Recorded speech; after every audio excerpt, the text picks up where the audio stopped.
So given that this is the last Sunday roundtable, I thought we would step away from the computer for a minute and show you something that I keep up here in the office.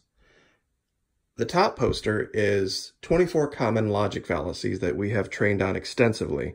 The bottom is 24 cognitive biases that we have also trained on. Now, we haven't covered all of these this year. I would like to go through each one of these very quickly. And the best thing about these posters, and I'll give you the links where you can go get them for yourself, is that not only do they explain it in real man's terms, they give you an example. And when you go through these, you can literally see what the mainstream media is doing. If you study, if you look at these critically and you apply them, you can go listen to any news story out there from the left or the right and see, aha, this is what they're taking advantage of. So, without any further delay, I don't think I have to explain to anyone what the straw man is, but just real quick, it's the idea that someone makes an argument and then you change the tone or the idea behind their argument and then argue against that. Slippery slope, asserting that if we allow A to happen, then Z will consequently happen. Therefore, A should not happen. They use this a lot with the gay marriage thing, special pleading. We see the moving of the goalposts all the time. That's basically what they should have probably called this. That's where somebody is proven wrong and then they change the definition of what right was. Gambler's fallacy, pretty straightforward. Believing that runs occur, or this is lucky or that's lucky.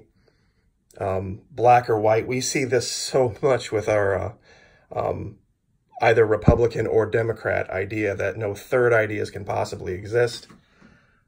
False cause fallacy, presuming that the real or perceived relationship between things means that one is the cause of the other. Sorry about that. So this is basically the idea that if two things happen at the same time or within proximity to each other, that one is the cause. Of course, the 2015 election of Nicolas Maduro, and of course the simultaneous attack from the United States with the repealing of the export ban, oil export ban, is one of the very more prominent, I should say, examples of that. Ad hominem, that's where you just personally attack the person making the argument. Loaded question, this is something that's used in Law School 101. This is where you, did you lock the door before or after you killed the person, basically, something like that, assuming something in the question. Bandwagon, we see that all the time. Well, you know, if a lot of people believe something and it's being reported a lot in the media, then therefore there must be some aspect of it to be true. Begging the question, it basically means that something in the statement makes the questioning of it not logical. The example they give here, the word of fictitious Zorbo, the great is flawless and perfect. We know this because it says so in the great and infallible book of Zorbo's best and most truest things that are definitely true and should not ever be questioned. Appeal to authority. Of course, this is something that if this person or that person thinks it, then it must be true. We see this when you get celebrity endorsements. Appeal to nature. Making the argument that just because something is natural, it is therefore valid, justified, inventable, good, or ideal. My favorite one of these is when it has to do with animals. You know, people want to treat animals as humans, yet, because they do all sorts of things that are just natural, but some of the things they do ain't so great.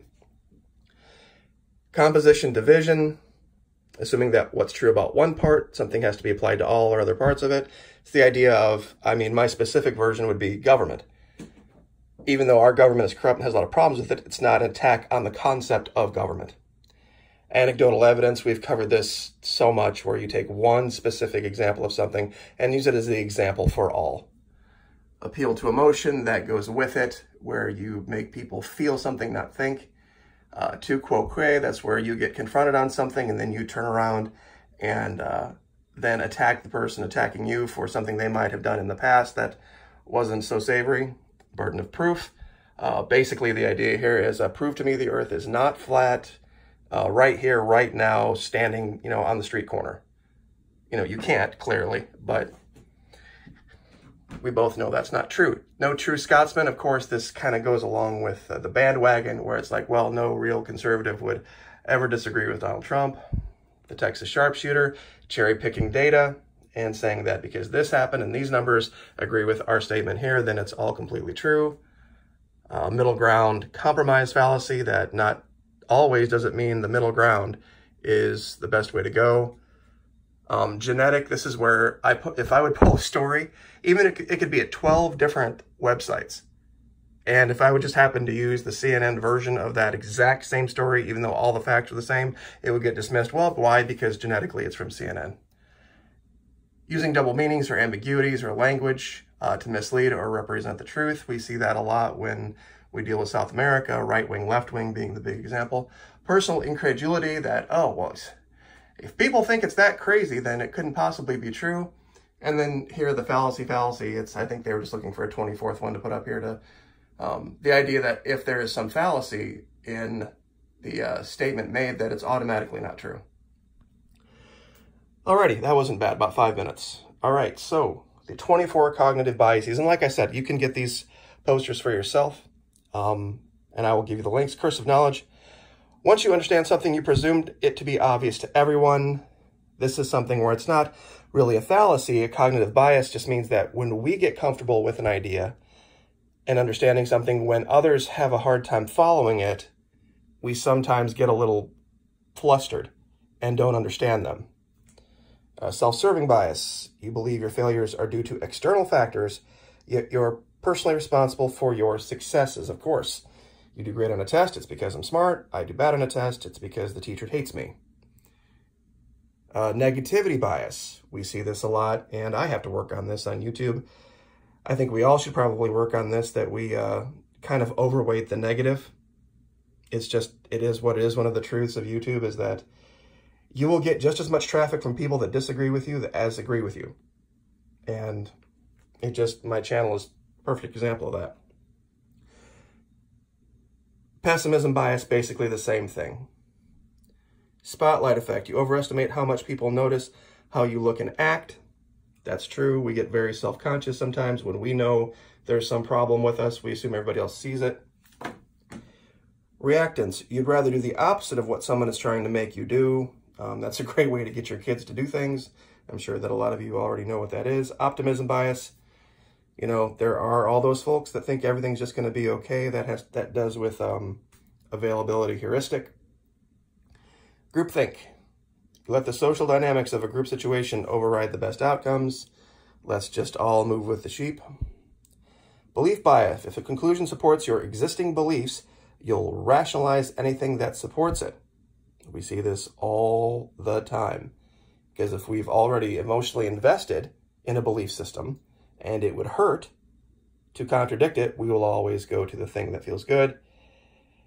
Availability heuristic, of course, the mainstream media with their ability to reach so many people, they take advantage of this all the time. Bystander effect. You presume someone else is going to do something in an emergency situation.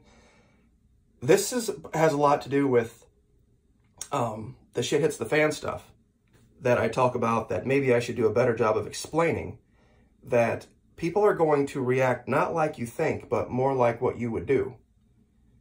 Halo effect. How much you like someone or how attractive they are influences your other judgments of them. I think we can pretty much say that's self-explanatory.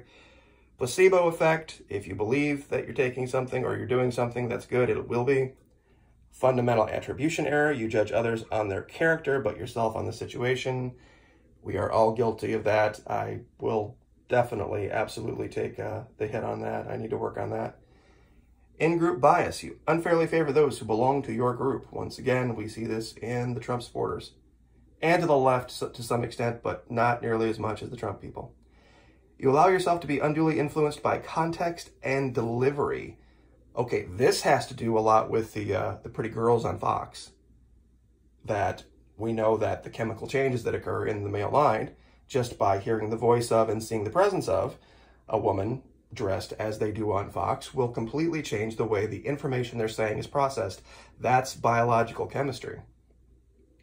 Barnum effect. You see personal specifics in vague statements by filling the gaps. That is Q in a nutshell. Dunning-Kruger. The more you know, the less confident you're likely to be. Well, boy, I tell you what, there's sometimes I wish I could unknow some things that I do. Sunk cost fallacy. This is where you continually throw good money after bad.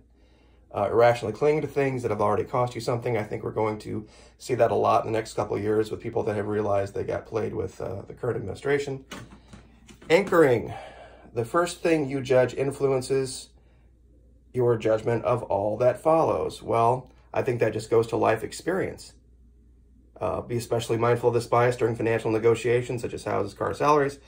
Initial price offered has proven to have significant effect. Confirmation bias. You look for ways to justify your existing belief. We covered this before. Backfire effect. When your core beliefs are challenged, it can cause you to believe even more strongly.